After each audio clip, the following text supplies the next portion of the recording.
কারাগারে আওয়ামী লীগ নেতাদের ঈদ। গত বছরই তাদের বাড়ি ভর্তি মানুষ ছিল। কেউ ঈদ সালামি দিতে আসছেন, কেউ নিতে, কেউ বা আবার ঈদ শুভেচ্ছা বিনিময় করতে আসছেন। অথচ বছর না ঘুরতেই আজ তারা কারাগারের আসামি হিসেবে ঈদ পালন করছেন।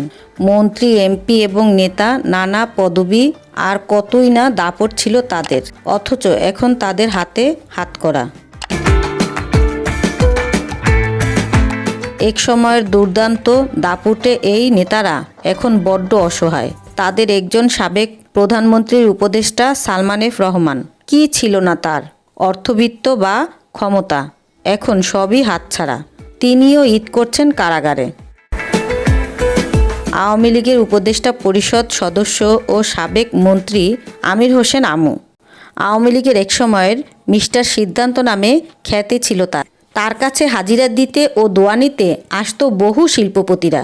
বরিশাল অঞ্চলে নেতা হতে হলে হাতে গোনা যে ২-৩ জনের আশীর্বাদ প্রয়োজন হতো, তিনি তাদেরই অন্যতম। প্রতাপশালী এই নেতার গ্রেপ্তারের পর তার ঢাকার ও ঝালকাঠির বাসা থেকে বিপুল পরিমাণ টাকা উদ্ধার হয়েছে।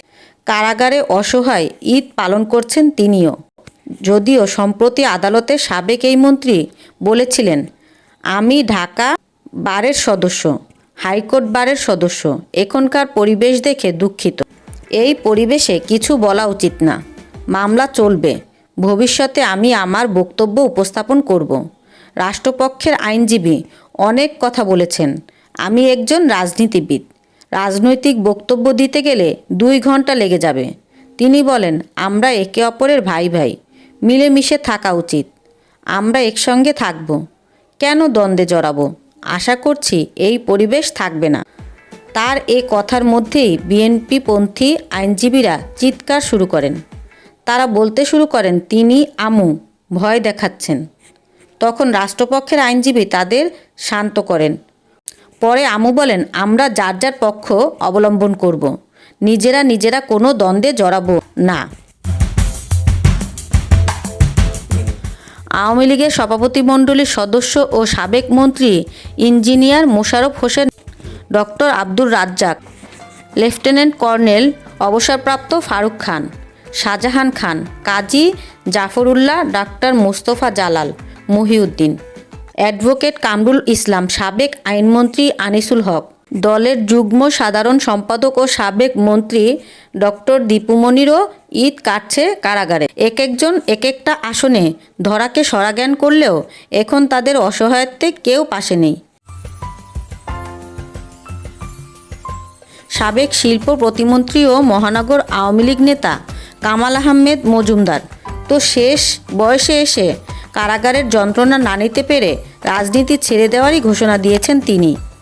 আদালতে বলেন, আমার ৭৬ বছর বয়স, আমার চোখ ৭০% নষ্ট হয়ে গেছে, আমার পরিবার সম্পর্কে কোনো খোঁজখবর নিতে পারছি না, আমি মৃত্যুর আগ পর্যন্ত আওয়ামী লীগের রাজনীতি করব না, রাজনীতি থেকে ইস্তফা দিলাম, আমি আওয়ামী লীগের কোনো পদে নেই, এখন থেকে প্রাথমিক সদস্য পদ থেকেও পদত্যাগ করলাম।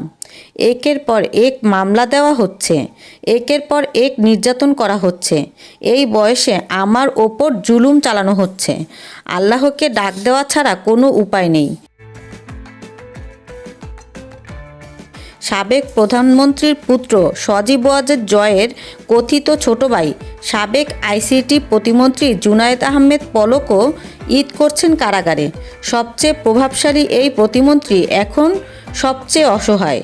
10ই মার্চ দুদকের মামলায় হাজিরা দিতে আদালতে এসে সাংবাদিকদের দেখে জুনায়েদ আহমেদ পলক বলতে শুরু করেন, কথা বললেই রিমান্ড ও মামলার সংখ্যা বাড়ে, হাত পেছনে নিয়ে হ্যান্ডকাফ পরিয়ে আটকে রাখে, কথা বলে কি লাভ?